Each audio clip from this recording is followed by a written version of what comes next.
بسم اللہ الرحمن الرحیم۔ غلام عباس کی افسانہ نگاری۔ 20ویں صدی کی تیسری دہائی سے اردو افسانے کا جو سنہری دور شروع ہوتا ہے، اس میں بڑے لکھنے والوں کی ایک کہکشاں دکھائی دیتی ہے۔ غلام عباس ان میں ایک منفرد مقام رکھتے ہیں۔ انہوں نے بچوں کے لیے ترجمے بھی کیے اور 3 ناولٹ لکھنے کے علاوہ نظمیں اور کہانیاں لکھیں، لیکن ان کا اصل میدان افسانہ ہے۔ نقاد غلام عباس کو عام آدمی کا داستان گو کہتے ہیں۔ یہ بات بہت حد تک درست ہے کہ غلام عباس نے عام لوگوں کی ترجمانی کی ہے۔ ان کے اکثر کردار عام لوگ ہیں، لیکن یہ زندہ کردار ہیں جو ہمارے چاروں طرف موجود ہیں۔ غلام عباس کا کمال یہ ہے کہ وہ چھوٹی سی بات کو بڑی حقیقت کے انکشاف کا وسیلہ بنا لیتے ہیں۔ سویا مانے یاسر کے خیال میں عام انسانوں کی بے بسی کا ذکر ہی غلام عباس کے افسانوں کا ایک اہم موضوع قرار دیا جا سکتا ہے۔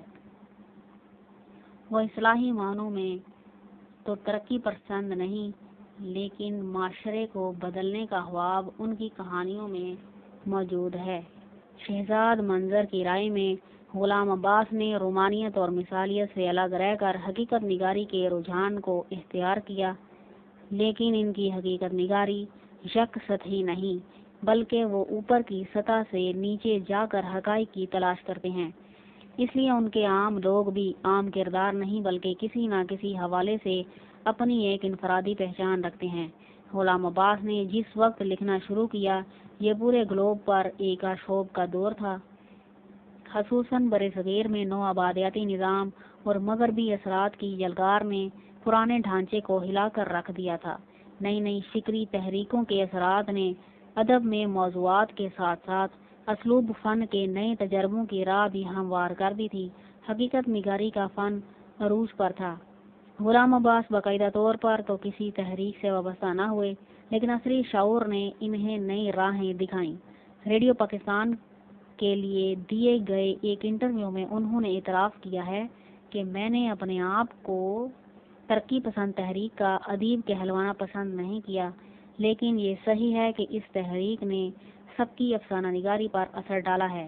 یہ اثر خاص طور پر ان کے موضوعات میں نظر آتا ہے، لیکن غلام عباس مسائل کو براہ راست بیان کرنے کی بجائے کرداروں اور واقعات کو اہمیت دیتے ہیں۔ ڈاکٹر جمیل جالبی کی رائے میں غلام عباس نے مثالی افسانے نہیں لکھے، بلکہ ان افسانی صورتوں کی کہانیاں لکھی ہیں جو آفاقی اور ابدی ہیں۔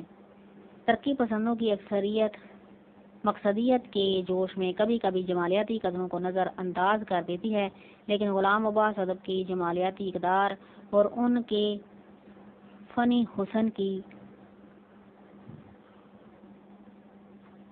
اہمیت کو تسلیم کرتے ہیں، اور یہی رویہ ان کے افسانوں میں ایک کلاسیکی ذائقہ پیدا کرتا ہے۔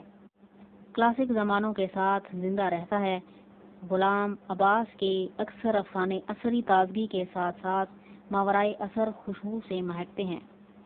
ان میں آنندی، اوور کوٹ، کتبہ، سایہ وغیرہ کی مثالیں دی جا سکتی ہیں۔ غلام عباس خیر و شر میں پھنسے ہوئے انسانوں کی معصومیت تلاش کرتے ہیں۔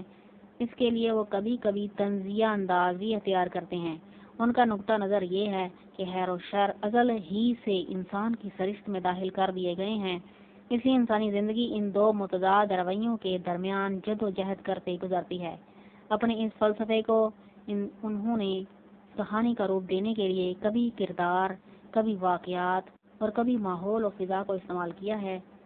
ان کے کئی افسانوں میں ماحول نگاری کی عمدہ مثالیں ملتی ہیں، خصوصاً بمبئی والا میں ماحول کی جو تصویر کشی انہوں نے کی ہے، وہ ان کی فنی گرفت کی ایک عمدہ مثال ہے۔